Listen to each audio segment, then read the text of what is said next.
दोस्तों, आज भी हम ऐसे समाज में जी रहे हैं जो आज भी पुरुष प्रधान है। आज भी जब लड़की का जन्म होता है तो अधिकतर घरों में मायूसी छा जाती है। और मित्रों, यह और कुछ नहीं बल्कि हम मनुष्यों की अज्ञानता है। लड़की को बोझ समझते हैं, परंतु आपको जानकर हैरानी होगी कि लड़की का जन्म हर किसी के घर में नहीं होता, बल्कि उसी के घर होता है जो भाग्यशाली होते हैं और अपने पुण्य कर्म अर्जित किए होते हैं। और आज हम आपको यही बताने जा रही हैं कि भगवान कैसे घरों को लड़की का जन्म देने के लिए चुनते हैं, और वो कौन से पुण्य कर्म है जिसकी वजह से कोई भी इंसान बेटी का माँ या बाप बनता है।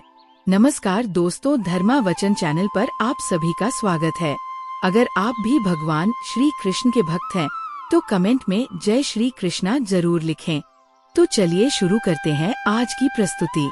दोस्तों, भगवान श्री कृष्ण से अर्जुन पूछते हैं कि माधव, किन कर्मों के कारण किसी के घर पुत्री धन की प्राप्ति होती है, अर्थात कैसे घरों में बेटियों का जन्म होता है। तब श्री कृष्ण अर्जुन से कहते हैं कि पार्थ, अगर किसी के घर बैठे ही भाग्य अच्छे होते हैं तो बेटियां सौभाग्य से, और जो भी स्त्री या पुरुष अपने पूर्व जन्म में पुण्य कार्य अर्जित किए होते हैं उन्हें ही एक बेटी के माता पिता होने का सौभाग्य प्राप्त होता है। वह जन्म के लिए उन्हीं घरों को चुना जाता है जो बेटियों का भार सहन कर सके, क्योंकि तीनों लोगों में स्त्री अर्थात बेटियां ही ऐसी होती है जिसका भार हर कोई सहन नहीं कर सकता। वह बेटियां ही होती है जो इस सृष्टि को निरंतर चलाती हैं, माँ होने के लिए अपना सर्वस्व निछावर कर देती है। हे अर्जुन, पर जिस दिन इस सृष्टि में बेटियों का जन्म लेना रुक जाएगा, उस दिन धीरे धीरे इस सृष्टि का अंत हो जाएगा। मित्रों को भगवान श्री कृष्ण के इन बातों पर गौर किया जाए तो उनका कहा बिल्कुल सही है, क्योंकि बेटियां अगर नहीं होंगी तो किसी का भी वंश आगे नहीं बढ़ सकता।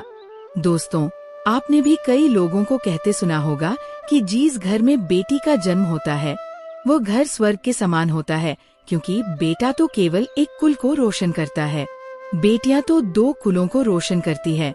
माता पिता के घर वो बेटी के रूप में, अब बेटियां बहु परिवार में किसी के मर जाने पर उसका पिंडदान नहीं कर सकती। लेकिन ये बिल्कुल भी सही नहीं है, क्योंकि रामायण में बताया गया है कि प्रभु श्री राम के पिता राजा दशरथ की मृत्यु हो गई तो माता सीता अर्थात राजा दशरथ की वही बहू ने ही उनका पिंडदान किया था, जिससे उन्हें जन्म मरण के चक्र से मुक्ति मिल गई थी। इतना ही नहीं, हिंदू धर्म शास्त्रों में बताया गया है कि बेटियां भी अपने पिता के नाम का पिंडदान कर सकती है। वही अगर ससुराल पक्ष में कोई पुरुष नहीं है तो इस स्थिति में बहू भी पिंडदान कर सकती है। इसलिए मित्रों, वह लोग बहुत किस्मत वाले होते हैं जिनके घर में बेटी जन्म लेती है। वही वह परवल किस्मत के होते हैं जिनके घर एक से ज्यादा बेटियां होती है। शायद यही कारण है कि बेटियों को लक्ष्मी कहा गया है। दोस्तों, बहुत से लोगों की सोच यही होती है, बेटी है तो बिना समय गवाए और इस पर पढ़ाई में पैसे लगाए, जल्द से जल्द शादी कर दो। लेकिन ये सोच एक बेटी के भविष्य को बर्बाद कर देती है।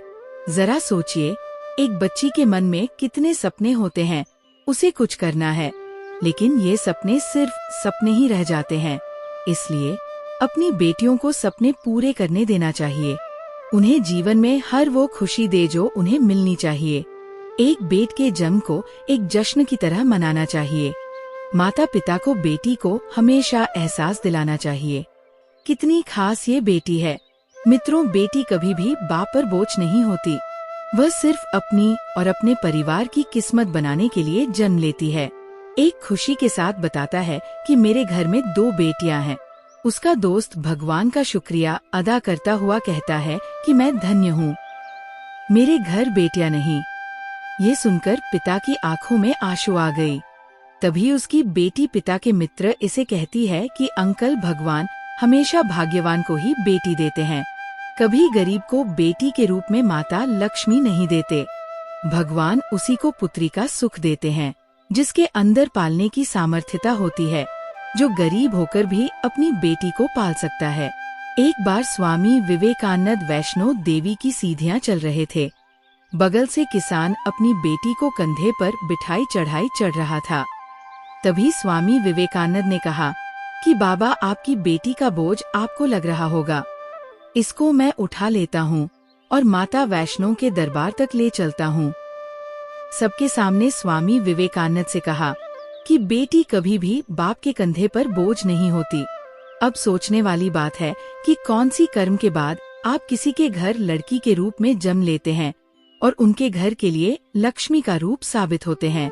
गरुड़ पुराण में बताया गया है कि जब आत्मा को नया जन्म मिलता है तब आत्मा को शरीर के अनुसार व्यवहार में चलकर अपने कर्म करने होते हैं।